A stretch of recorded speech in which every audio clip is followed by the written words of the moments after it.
ጴንጤቆስጤዎችን የምታገላቸው ስታገላቸው የሰነበትኩት እና በጴንጤ ውስጥ ትዳር አይበረክትም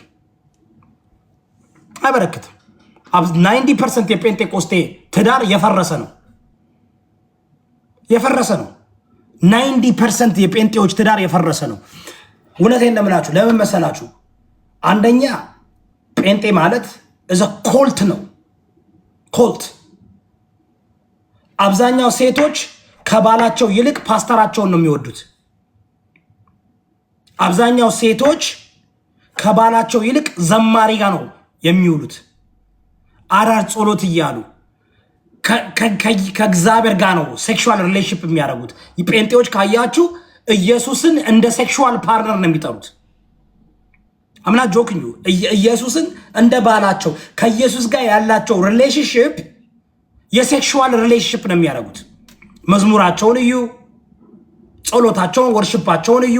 ኢየሱስን እንደ አምላክ አይደለም። እኔ አሁን እግዚአብሔር እንደ አምላክ ነው የምጠራው። እንደ አምላክ እንደዚህ አውርጄ አቅርቤ የግሌ እንትን አድርጌ አይደለም የምናገረው። የኔ ውዴ ማሬ ነው የሚሉት አብዛኛው ሴቶች። ማስተርቤሽን ሁሉ የሚያደርጉ ሴቶች አሉ። አም ሴሪየስ ቆሻሻ የሆነ ነገር ነው የምነግራችሁ። እውነት ነው። በጴንጤቆስጤ ሴቶች በመዝሙር ማስተርቤት ያደርጋሉ። እውነት ሴጋ ይመታሉ። ቢካዝ ሲክነስ ነው። ጴንጤ ማለት ሲክነስ ነው። ኢሉዥን ውስጥ ነው የሚከታቸው።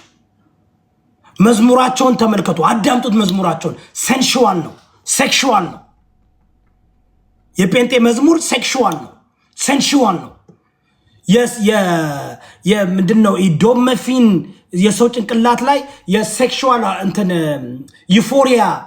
ዩፎሪያ ሪሊስ የሚያደርገውን ሲስተም የሚነካ ነው። ዳስ ዋይ እውነቴን ነው የምላችሁ። እና አብዛኛው ጴንጤ ሌሊቱን ከአጋንንት ጋር ሲዳከል ነው የሚያድረው። ብዙ ጴንጤዎች ይመጡና ይነግሯቸዋል፣ መንፈስ ይጋልባቸዋል። ሌሊቱን ሙሉ መንፈስ ራይድ ያደርጋቸዋል። አብዛኛው ሴቶች፣ አብዛኛ ጴንጤ ወንዶችም ሴቶችም ብዙ ምስክር ሲሰጡ ትሰማላችሁ። አጋንንት ሌሊቱን ሙሉ ሲጫወትብኝ ያደሩ ይላሉ። ቢካዝ ሳይኮሎጂካሊ ስብከታቸው፣ መዝሙራቸው፣ ንግግራቸው ሴንሹዋል ነው። ወንዱ ግልፍጥ ነው ሲያወራ። ወንዶች ጌታ ግልፍጥ ይሄ እንትናቸው ወንዶች ማለት ነው። ወንዶች የቂጣቸው ዋንጫ ሲወልቅ እዚህ ጋር ይወልቃል። አብሮ አነጋገራቸው እንዲህ ኔክስት ታይም እዩ እንዲህ ግልፍጥ ምናምን እንዲህ ነው የሚያወሩት። ጌታ ይወድሃል ወንድሜ። አምናት ጆክን በደንብ አድርጋችሁ ተመልከቱ። በደንብ ፎከስ አድርጉ። ካሁን በኋላ የጴንጤ ወንዶች ሲያወሩ በደንብ አድርጋችሁ ተመልከቱ። ባዶ ወንድ ልጅ ሉጢ ከሆነ የቂጡ ዋንጫ ከወለቀለት ይህም ይወልቃል። ሴት ልጅ ከሴት ልጅ ጋር የምትል ከሆነ ድዷ ብሉ ይሆናል። ይህ ድዷ አም ቴሊንግ ዩ ጋይስ ዲስከለሬሽን ያመጣል። እንትናቸው ካልተፈቀደላቸውማ ሴት ልጅ የሴት ልጅን እምሙ መንካት የለባት መላስ የለባት። ለወንድ ልጅ ነው የተፈቀደለት። አምናት ጆኪንግ ዩ ጋይስ ይሄ በሳይንስ የተጠና ነገር ነው። ሴት ልጅ የሴትን እምሙ የምትነካ ከሆነ ዲስከለሬሽን ይመጣል። ድዳቸውን በደንብ አድርጋችሁ ተመልከቱ። ወንዶች ግልፍጥ ናቸው ሲያወሩ ግልፍጥ ያደርጋሉ። አሁን እንደ ራቺ ጴንጤ ነው፣ ግልፍጥ ነው፣ ጌ ነው። የቂጡ ዋንጫ ወልቋል። እግዚአብሔርን የምነግራችሁ ቆሻሻ ነው፣ ግን መማር አለባችሁ፣ ማወቅ አለባችሁ። ቆሻሻ ነው፣ ባለጌ ነው፣ ግን ለስብከት ነው፣ ለትምህርት ነው የምነግራችሁ። እኔ ካልነገርኳችሁ ማንም አይነግሯችሁ። ዮናስ ሴጋ ሲያወራ ተመልከቱ። ዮናስ ሴጋ የቂጡ ዋንጫ ወልቋል። አነጋገሩ ጌ ነው፣ ሉጢ ነው አነጋገሩ። ባህሪው ስለ ወንድ ልጅ ብልት ያወራል እኮ ዮናስ እኮ ስለ እኔ ምንድን እንትን እኮ ያወራል። ኤቭሪዴ ስለ እኔ እንትን ነው የሚያወራው።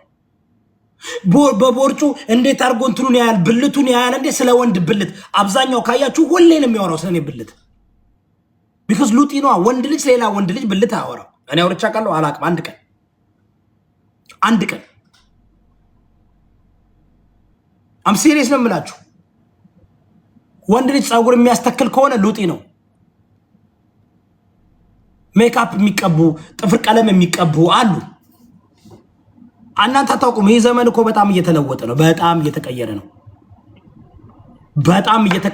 አታውቁም። እንደ ጴንጤቆስጤ ሃይማኖት የግብረ ሰዶም የበዛበት ነው። ለምን ግብረ ሰዶም በዛ? ወንድ ሴት ይሆናል፣ ሴት ወንድ ትሆናለች። በጴንጤ ቸርች ብቻ ነው ሴት ልጅ ፓስተር የምትሆነው፣ ሰባኪ የምትሆነው፣ አገልጋይ የምትሆነው፣ መድረክ የሚሰጣት ዘማሪ ትባላለች፣ ምናምን ድራማ ምናምን ይባላሉ። ስለዚህ በቤታቸውም እንደዛ ነው የሚሆኑት። ሴት ልጅ በጴንጤ ቤት ውስጥ የቤት ራስ ነው አክት የምታደርገው። የምትገዛው ለፓስተሯ ብቻ ነው። የምትገዛው ለፓስተሯ ብቻ ነው። ጴንጤዎች ካላቸው እዚህ ጋር ወንዶች እውነት ወይ ውሸት፣ እውነት ወይ ውሸት፣ እውነት ወይ ውሸት ካንተ የበለጠ ለፓስተር ነው፣ ለፓስተሯ ነው የምትገዛው።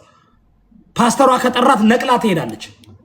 ነቅላ እንደ ሜር ኦፍ ዘ ናይት ነቅላ ትሄዳለች። የጴንጤ ቸርች ወንዶችን የተቆጣጠሯቸው በምን? በሴቶቻቸው ነው። ሁሉን ነገር ኬተር የሚያደርጉ ለሴቶች ነው። የጴንጤ ቸርች ለሴቶች ነው ሁሉን ነገር ኬተር የሚያደርገው። ታፕታፕ ኮፒ ሊንክ አድርጉ። ሁላችሁም እዚህ ያላችሁ ታፕታፕ ኮፒ ሊንክ አድርጉ። ላስተምርበት በደንብ ነው አያይዤ ነው የምናገረው። እነ እንቁርቲ ለምን ጂጂም ጴንጤ ናት፣ እንቁርቲም ጴንጤ ናት እንዳትረሱ። ሴጋውን ጴንጤ ነው፣ ባልቴት ናቸው። ኩይሊያ ራሷ ኦርቶዶክስ አይደለችም፣ ጆሆው እነስናት የጴንጤ ቁራጭ ማለት ነው። ባልቴቶች ናቸው፣ መረኖች ናቸው፣ ትዳራቸውን የፈቱ ናቸው። ኩይሊያማ ሽማግሌ ባል ነው ያላት፣ የመጨረሻ ያረጀ የጃጀ ሽማግሌ ቦርጫም ባል ነው ያላት። ሽማግሌ እሷም ቦርጫም ሶስት ማዕዘን ፒራሚድ የምትመስል በቃ መረን በቃ መረን ሌላ በቃ መረኖች ናቸው። የኩይሊያማ ግሩፖች መረኖች ናቸው። ተንኮል መረን መርዛማ ናቸው። ኩይሊያ የምትባሏ ሊያ የምትባሏ መረኖች ናቸው።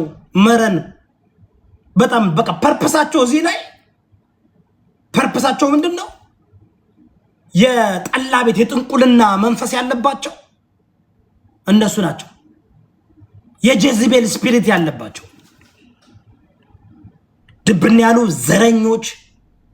አንተ ሜላት እኮ ኢትዮጵያዊ ናት። ሜላት እኮ ትግራዊቲ ብትሆንም እግዚአብሔርን የምትውለው ከሁሉ ጋር ነው። ኦፍኮርስ በትግራዊቲ ይኸውላችሁ በትግራይ ህዝብ ላይ የደረሰው ብዙ ነገር ስለሆነ እዛ ላይ ትንሽ ሴንሲቲቪቲ አለ። አልፈርድባቸውም።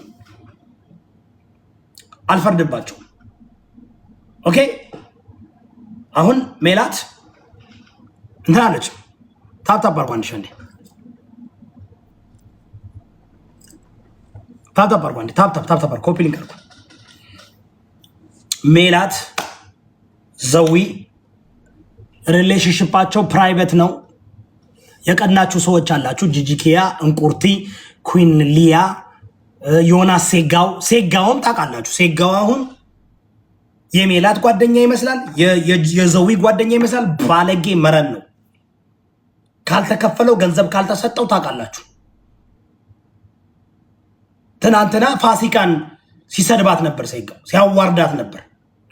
እኔ ፋሲካን አልነቃትም። ፋሲካ በዚህ ጉዳይ ላይ ኦፍኮርስ ከእንቁርቲ ጋር አውርተሻል። ከእንቁርቲ ጋር እያወራሽ ነው። በጣም ለዘዊ ሲባል ዝም እላለሁ። እኔ ለዘዊ ስል ዝም እልሻለሁ እንጂ በጣም ብዙ ነገር መናገር እንችላለን። ግን ዘዊ በቃ ምስኪን ስለሆነ ዝም እላለሁ። ግን ፋሲካ ግን ይህን ነገር ማስቆም አለብሽ።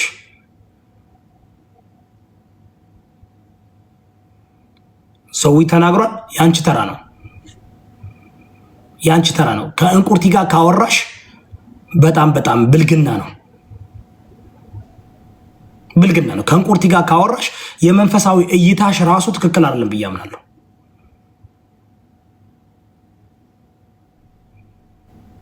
ፋሲካ መንፈሳዊ እይታሽ ስለ እግዚአብሔር ቃል አንደርስታንዲንግሽን እማውቀው ከእንቁርቲ ጋር ካወራሽና እንቁርቲ ጋር እያወራሽ ከእንቁርቲ ጋር አብረሽ እየሰራሽ ከሆነ ያሳዝናል። አላቅም እንቁርቲ እየመጣች እያወራዋት ነው እንደዚህ እያለች ነው ትላለች። እንቁርቲ ማለት ባለጌ ናት። እንቁርቲ ማለት የአራት ልጆችን አባት እስር ቤት ለማስገባት በውሸት ከሶስት ወር በላይ የዋሸች ናት። ዮናስ ሴጋን እንቁርቲ ጋር የማያችሁ ሰዎች የምትደብቁት ነገር ስላለ ነው። ጂጂኪያ ቤት ዮናስ ሴጋ ቤት፣ እንቁርቲ ቤት፣ ሞጣ ቀራኒዮ ቤት መርዛማ ሰዎች ጋር የምደብቁት ነገር ስላለ ነው። ሀቅ ያለው እውነት ያለው ሰው እንቁርቲ ቤት አይገባም። ዮናስ ሴጋ ቤት ውስጥ አይገባም። ሞጣ ቀራኒዮ ቤት አይገባም። ቴዲ አዋሳ ቤት አይገባም። ቢኮዝ ምን አይነት ሰዎች እንደሆኑ እናውቃለን። በተለይ እንቁርቲ ጂጂኪያና ዮናስ ሴጋን የሚጠቀም ሰው ባለጌ ሰው ነው። የሚደብቀው ወንጀለኛ ሰው ነው። ወንጀልን መደበቅ የሚፈልግ ሰው እንቁርቲን፣ ዮናስ ሴጋን፣ ሀቢባን ይጠቀማሉ። ቢኮዝ እናውቃለን ምን አይነት ሰዎች እንደሆኑ። በዚህ ስፔሲፊክ ላይ ምን አይነት ሰዎች እንደሆኑ አክን ሾው ዩ ካውንትለስ ቪዲዮ ዮናስ ሴጋው የሰው ህይወት ሲፈተፍት በውሸት ሲበይን በውሸት የማይነካው የማይነካካው ያልዋሸው ውሸታም መረን በገንዘብ ተከፍሎት ያው ማሙሻ ሲያትል የሚኖር ማሙሻ $4500 እንደከፈለው አውስትራሊያ የምትኖረው ቤቴሌም እንዲሰድብለት እየተከፈለው የሚሳደብ ነው። እየተከፈላቸው ነው የሚሳደቡት። እየተከፈላቸው ነው። ዘዊ እኮ ለእኔ አንድ ቀን ነው ምናምን እኮ ነው ጊፍት የሰጠኝ። እነ ቤታዩ አሉ አይደል እንደ የዘዊን ጊፍት ዘዊ በዚህ ደረጃ ሲሰደብ በዚህ ደረጃ ሲዋረድ ድምፅ ያልሆኑለት በስንትና በሚሊዮን የሚቆጠር ኮይን የበሉ የረዳቸው ድህነታቸውን ከድህነታቸው ያወጣቸው በጊፍት እንደ ዘዊ ታውቃላችሁ። ዘዊ የሚታወቀው ጊፍት በመስጠት ነው። ዘዊ የሚታወቀው ጊፍት መስጠት። ለእንቁርቲ ራሱ $1000 አለ እንደ በእርዳታ የሰጣት አካውንት ውስጥ የከተተችው።